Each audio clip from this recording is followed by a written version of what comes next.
does actually put me back into contact with Christ's love for me as a felt thing rather than just as an intellectual proposition. Indeed, Christ loves me, which is a little less close to the actual feeling of love.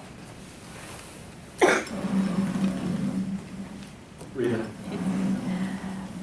I mean, I just want to say how interesting it is to me that Christ just takes you as you are, and he works with what he's given you, you know, because I don't know.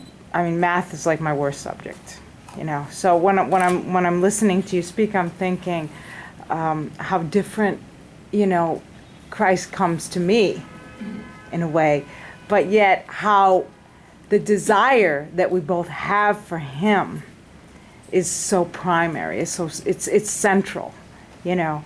So I just love that. I mean, this is an observation. I'm sorry, it's not a question, you know. Go ahead. Political correctness has been mentioned a few times and how it can protect people. But imagine this. You live in a world where everyone wants to make people feel good, and when, rather than telling the truth if it's hard, and you wanted to know whether you're a good singer. You think you have a pretty good voice, but you want to talk to an expert to really find out. But that world there's nobody in the world who will tell you the truth. They'll only say, yeah, you're good. Wouldn't that be maddening? I mean, yeah, but I think the thing that would be at the heart of the problem with that world is that everyone loves each other and like desperately wants to express that love and desperately wants to do good for each other and is slightly wrong about what the good is. Like that's where you've kind of gone wrong at that meta level again, right? Of like, I desperately want to do good. Like, I perhaps have the wrong idea of what it is, but the impulse is great. I also think that you can't kind of get fraternal, like there's a reason it's called fraternal correction also, that it's not something we usually get from strangers. When it's from strangers, it's not called fraternal, and it's less trustworthy also in some ways. It does mean something to hear that you're a bad singer or anything else from someone who knows you better than you know yourself. Well, say you wanted to know the answer. Right, but I'm saying, if I wanted to know the answer about something personal and important that I might be weak about, I couldn't expect to get that answer without a pre-existing relationship with someone who loved me.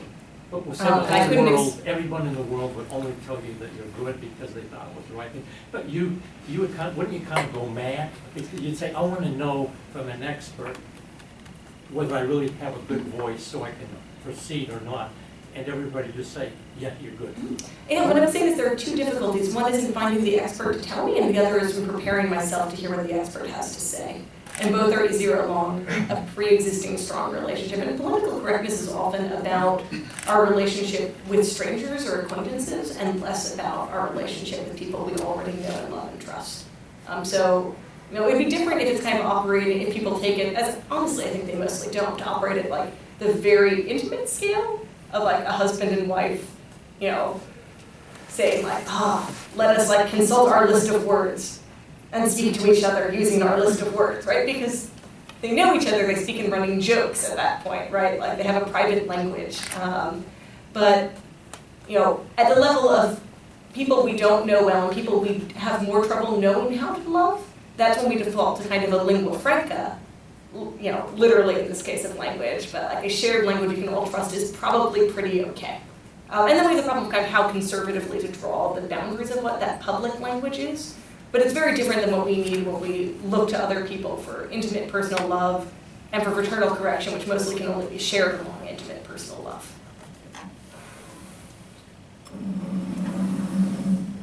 Sure, it'll be the last one. Mm-hmm. Have you experienced a certain amount of freedom in your journey?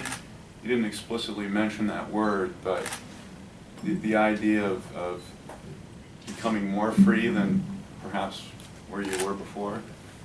Yeah, you know, one of the images I like returning to a lot is from Chesterton in Orthodoxy, where he says like the reputation of a lot of kinds of madness, of solipsism, where you think you're the only real person in the world, of certain forms of paranoia, where you think everyone around the world is acting like with an eye to you all the time. Isn't that they're logically inconsistent?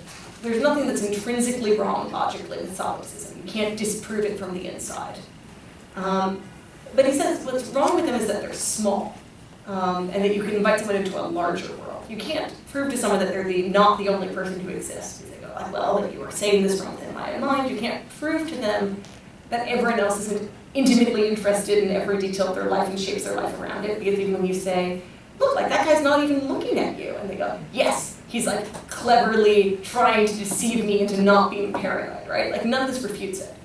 But what you can offer someone is a larger, more beautiful world, and that's what I really received. And I think you guys heard me kind of say one of the ways in which that was true, in that I could hope for more for others and for my relationship with them instead of kind of, actually prizing a bit opposition or like other people's disinterest or even opposition to me, because it gave me the chance to be more virtuous.